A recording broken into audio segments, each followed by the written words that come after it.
Hi everybody, my name is Angelina and I wanted to take this opportunity to share with you all something that I worked up this morning. It's been a very rough couple of weeks for me since the passing of my friend, so I decided to take my cousin's advice and cope the best way I know how, which is to write. So I really hope that you like it and you appreciate it. And this one's for you. I called it Sweet Little Brown Eyes. He came up to me with his sweet little brown eyes, asking me questions that I knew I couldn't answer. And the funny thing was that I was told as I got older I was supposed to get wiser, and yet all I felt was foolish at the thought that the phrase, "things happen for a reason," was the most shallow excuse to things we would never want to fathom. Yet I sit here before you holding the cold hard facts in one hand with what I was told when I was his age in the other.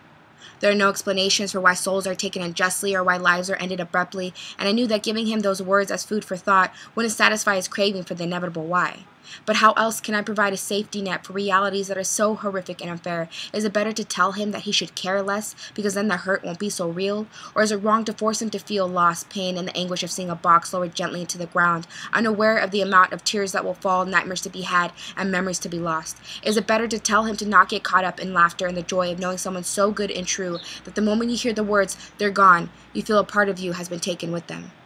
The world is full of downright disdain and inexcusable dreams shattered, but what shall remain is a ladder to change and examine how you'd rather rearrange your priorities and your goals, watching your evolution unfold, and you must remember that, indeed, is priceless.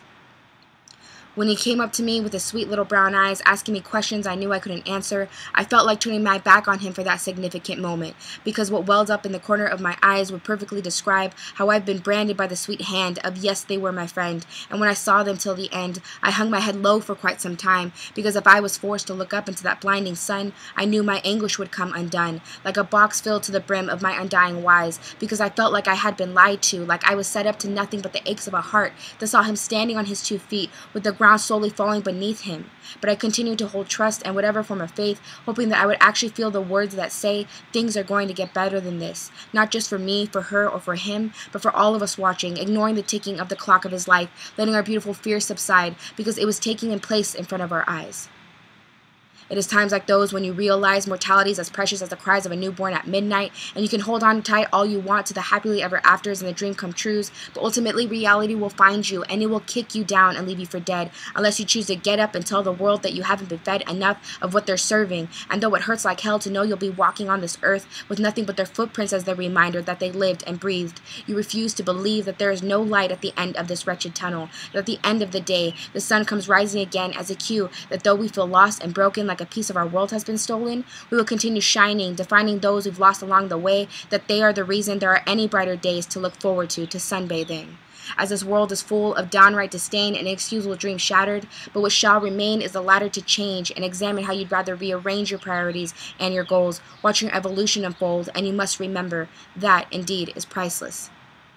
When he came up to me with his sweet little brown eyes asking me questions I knew I couldn't answer, I felt this direct shot into the center of my chest, because I didn't know if I had any compassion left, any reasoning behind this feeling of measured anger and pride that all the experiences I've derived in my little life serve some absolute purpose, and though in that second I felt it wasn't worth it, I knew that would mean erasing the jokes, the smiles, the laughs, being forced to look back and seeing nothing but black and gray, because I know that they were the color of the strings sewing together the seams of what I could recall as the good times, the growing years, the defining moments that put me together like a work of art. And when examining what's span on this place, the heart is meant to be broken, to be torn to pieces, and though the glue, the thread, the tape may put it back in its form, it will never be the same. But maybe that's okay, because then the scars, the marks are proof that you've suffered your fair share, and it's not to prove or say my pain is far better than yours. It is merely what can connect us, the feeling of loss, guilt, that we didn't say more, do more, be more for them. And though it's not easy to comprehend in that exact time frame, we must recognize that people come and go, because that is the harshest reality of life. But if we can recall their strength, their grace, their powerful presence in every aspect of time,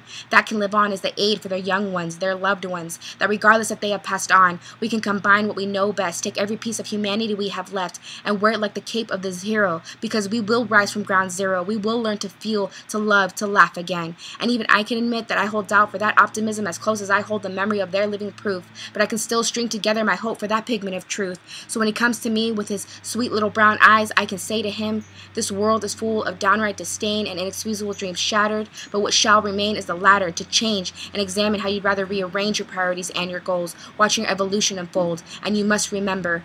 that, indeed, is priceless. Thank you so much, everyone, for watching. I greatly appreciate it, and again, I truly hope that you enjoyed it. And Al, I love you, and I'm really going to miss you.